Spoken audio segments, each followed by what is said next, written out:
પાલનપુરથી Banas general હોસ્પિટલમાં નવી building અને અદ્યતન ઓપરેશન થિયેટરનું લોકાર્પણ રાજ્યના આરોગ્ય મંત્રી ઋષિકેશ પટેલે કર્યું હતું. ઋષિકેશ પટેલે આરોગ્ય કર્મીઓને હડતાલને લઈને કહ્યું કે આરોગ્ય કર્મીઓએ ઉતાવળ કરી દીધી છે. ટૂંક સમયમાં સમાધાન થાય તેવા પ્રયાસો કરીશ. જોકે જિલ્લા વિભાજનના નોટિફિકેશનને લઈને મંત્રીએ ગોળ જવાબ આપ્યો હતો.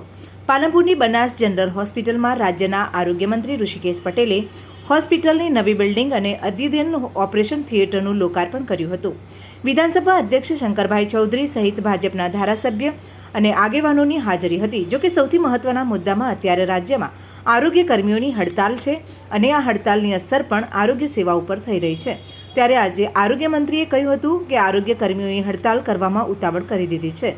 એપ્રિલ માસમાં ચર્ચા વિચારણા કરવાની હતી, પરંતુ ઉતાવળીઓ નિર્ણય લીધો છે. ત્યારે આરોગ્ય અને પંચાયત વિભાગ એકલાનું આ કામ નથી. જુદી જુદી રાજ્યની કેડરો અને તેને પર પડતી અસરો અને નાણાકીય જોગવાઈઓ પણ જોવાતી હોય છે. એટલે કે ટૂંક સમયમાં આ આરોગ્ય કર્મીઓ સાથે બેઠક કરીને સમાધાન થાય તેવા પ્રયત્નો થશે. જોકે જિલ્લા વિભાજનના નોટિફિકેશનને લઈને મંત્રીએ ગોળ જવાબ આપ્યો હતો અને કહ્યું હતું કે સૌ પ્રથમ જાણ તમને કરીશું.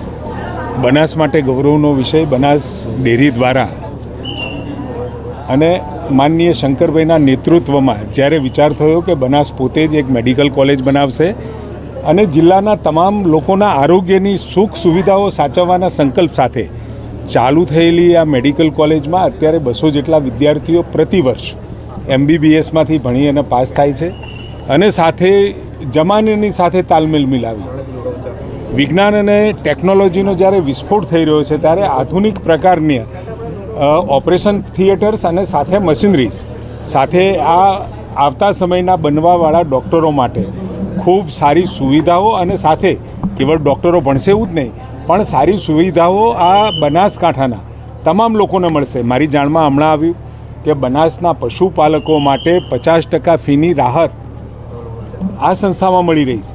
એટલે એક સંસ્થા પોતિકાપણાનો ભાવ આ બનાસ ડેરીએ અને આદરણીય શંકરભાઈએ ઊભો કર્યો છે. ખૂબ ધન્યવાદને પાત્ર છે. મને લાગે છે કે આવા પ્રકારનું મોડલ સહકારી સંસ્થા પોતે ગ્રીનફિલ્ડ બ્રાઉનફિલ્ડ પોલિસી અંતર્ગત પોતે મેડિકલ કોલેજ બનાવી અને પ્રજાની સેવા કરે એ પ્રકારનું આખા ગુજરાતમાં બનાસ મોડલ, હું તો આને બનાસ મોડલ કહીશ, ખૂબ સારી રીતે લોકોની સેવા કરી રહ્યું છે. આરોગ્ય કર્મીઓની હડતાલ એમને એમનું સ્ટેટમેન્ટ આપી દીધું છે. કાલે અમે બેઠા પણ હતા, પરંતુ દરેક મુદ્દો જોકે શરૂઆતમાં જ્યારે મળ્યા એ વખતે પણ કહ્યું હતું કે એપ્રિલમાં આપણે વાતચીત કરીશું, પરંતુ ક્યાંક ગેરસમજના કારણે વહેલા ઉતાવળ પણ એમની થઈ ગઈ હડતાલ કરવામાં. પરંતુ એમના જે મુદ્દાઓ છે એટલે એ મુદ્દાઓ કેવળ આરોગ્ય અને પંચાયત વિભાગ સાથે બેસીને નક્કી કરી શકે એમ નથી.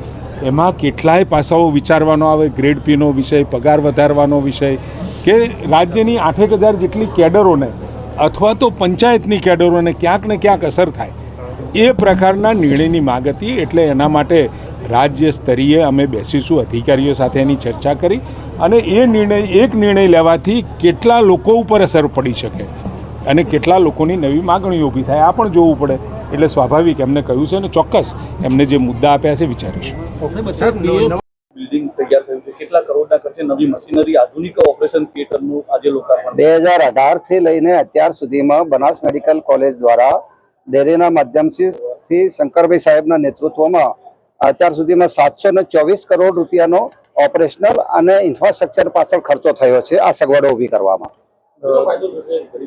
ગરીબ દર્દીઓને બધાને સરકારના MOU મુજબ તો 300 દર્દીને ફ્રી સારવાર આપવાનું છે એમાં શરત, પણ શંકરભાઈ સાહેબના નેતૃત્વમાં એમને એક નિર્ણય લીધો છે કે બનાસવાસીઓમાં જેટલા બી આવે, 3,000 આવે કે 10,000 આવે, તમામની ફ્રી સેવા કરવા માટેનું એક બનાસ મેડિકલ કોલેજ અને હોસ્પિટલ તરફથી એ સેવાઓ ફ્રીમાં પૂરી પાડવામાં આવે. હવે કેટલા બેડની સુવિધા અહીંયા?